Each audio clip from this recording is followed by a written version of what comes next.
Hello बच्चों, let's read the question. The question says products of electrolysis depends on. तो बच्चों सबसे पहले हम इस क्वेश्चन का की कंसेप्ट जान लेते हैं। तो इस क्वेश्चन का जो की कंसेप्ट होगा बच्चों वो होगा इलेक्ट्रोलिसिस। अब बच्चों होता क्या है कि हमें यहाँ क्वेश्चन में गिवन है products of electrolysis. That means अगर हम किसी मटेरियल का इलेक्ट्रोलिसिस करा रहे हैं तो हमका उसका प्रोडक्ट क्या ऑब्टेन हो रहा है वो हमको बताना है। इसलिए की कंसेप्ट जो कि वो क्या इलेक्ट्रोलिसिस। अब हम एक एक करके सारे ऑप्शन पे फोकस करेंगे बच्चों। सबसे पहला ऑप्शन जो हमें गिवन है वो गिवन है the nature of materials being electrolysed. तो बच्चों ये स्टेटमेंट बिल्कुल करेक्ट है। जो नेचर और नेचर ऑफ मटेरियल होता है जिसको हम इसका इलेक्ट्रोलिसिस हम कर रहते हैं वो डिपेंड करवाता है कि प्रोडक्ट ऑफ इलेक्ट्रोलिसिस क्या बनेगा। जो सिंस जो नेचर होता है and concentration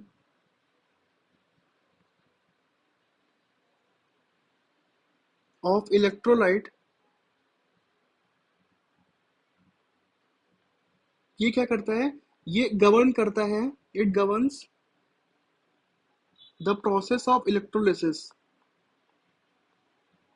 process of electrolysis.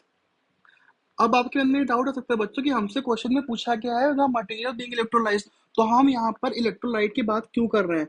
तो बच्चों हम इलेक्ट्रोलाइट की बात इसलिए कर रहे हैं क्योंकि जो हम इलेक्ट्रोलाइट का चॉइस करते हैं it is done on the basis of material, on the basis of material to be electrolyzed,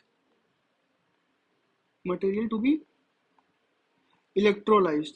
तो बच्चों यहाँ से हमें ये प्रूव होता है कि जो मटेरियल टू बी इलेक्ट्रोलाइज होता है वो प्रोडक्ट ऑफ इलेक्ट्रोलिसिस को डिफाइन करेगा।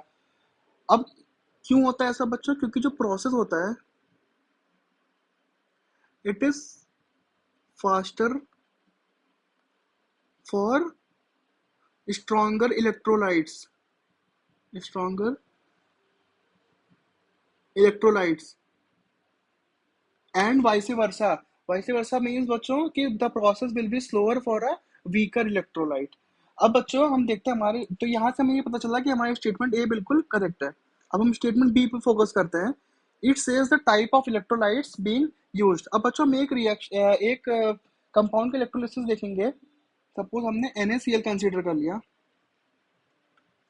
अब क्या होता है बच्चों, हम इसमें दो अलग अलग तरीके के इलेक्ट्रोड यूज करके देखेंगे और हम बताएंगे कि क्या क्या प्रोडक्ट ऑब्टेन होता है। सपोज हमने सबसे पहले एक इनर्ट इलेक्ट्रोड यूज किया, इनर्ट इलेक्ट्रोड। सपोज कर लेते हैं कि हमने प्लेटिनम यूज किया जिसको हम PT से डिनोट करते हैं। इस केस में क्या होगा बच्चों, जो प्रोडक्ट हमको मिलेगा वो मिलेगा H2 एट कैथोड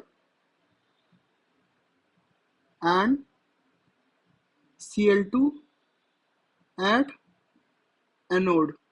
ये दोनों लिबरेट होंगे क्योंकि बच्चों ये दोनों ही गैसियस फॉर्म में यहाँ से निकलेंगे। अब इसी प्लेटिनम इलेक्ट्रोड की जगह पे बच्चों अगर हमने यहाँ पे मरकरी इलेक्ट्रोड यूज कर लिया होता तो हम देखते हैं कि हमें क्या प्रोडक्ट मिलता। If we use mercury electrode जिसको हम Hg से डिनोट करते हैं, इस केस में क्या होता है बच्चों, जो हमें फर्स्ट केस में H2 मिला था कैथोड पे, उसकी जगह पे क्या होता है, हमें यहाँ पर कैथोड पे Na प्लस मिलता, Na प्लस एज कैथोड। और ये क्या होता बच्चों, ये डिसॉल्व होता, it dissolves in mercury means Hg to form sodium amalgam, sodium amalgam। बच्चों सोडियम अमलगम को हम कैसे डिनोट करते हैं, NaHg। तो बच्चों यहाँ पे हम देख सकते हैं कि हमने जब इनर्ट इलेक्ट्रोड प्लेटिनम यूज किया तो हमें प्रोडक्ट कुछ और ऑब्टेन हुआ, और जब हमने मरकरी का इलेक्ट्रोड यूज किया तो हमको प्रोडक्ट कुछ और ऑब्टेन हुआ। देयरफॉर बच्चों हम यहाँ पे ये बोल सकते हैं कि जो टाइप ऑफ इलेक्ट्रोड है वो यहाँ पे डिसाइड कर रहा है कि प्रोडक्ट ऑफ इलेक्ट्रोलिसिस क्या होगा। देयरफॉर स्टेटमेंट बी भी यहाँ पे करेक्ट हो गया।